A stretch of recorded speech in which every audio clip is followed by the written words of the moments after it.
বাংলাদেশ বেসরকারি শিক্ষক সমিতি কর্তৃক ১১ দিনের অবস্থান কর্মসূচি চলছে। বেসরকারি প্রতিবন্ধী বিদ্যালয়, বেসরকারি উচ্চ বিদ্যালয় এবং বেসরকারি কলেজগুলোকে এমপিওভুক্ত করার দাবি নিয়ে শিক্ষকগণ এই অবস্থান কর্মসূচি পালন করেন। তারা দাবি করেন, যতদিন তার দাবি মেনে নেওয়া না হবে আন্দোলন চালিয়ে যাবেন এবং এর চেয়ে কঠিন আন্দোলনের হুঁশিয়ারি দেন তারা। উক্ত অবস্থান কর্মসূচিতে সিরাজগঞ্জ জেলা বিএনপির সাধারণ সম্পাদক সাইদুর রহমান বাচ্চু একাত্মতা প্রকাশ করে বক্তব্য পেশ করেন।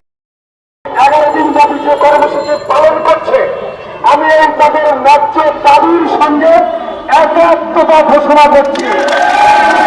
কারণ তাদের এবার ন্যায্য দাবি সকল প্রতিষ্ঠানকে দলীয়করণ করেছিল।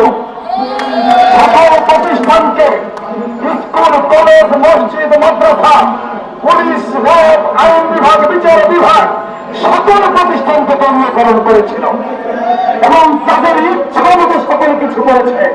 তাদের পছন্দ না হলে সেটা করতো না।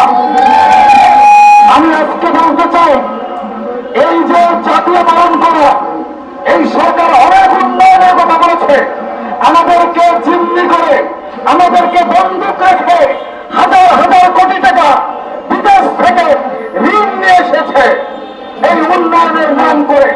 যদি উন্নয়ন করেছে 50 টাকা আত্মসাৎ করেছে বাকিটা, তারা এই সমস্ত টাকা পয়সা বিদেশে পাচার করেছে।